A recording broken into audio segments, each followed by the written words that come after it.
ये मस्जिद की बैरूनी हालत थी।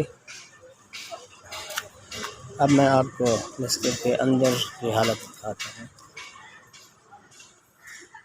ये मस्जिद पुराने वक्त की बनी हुई है और इसकी छत जो है गिरने के करीब है। देखिए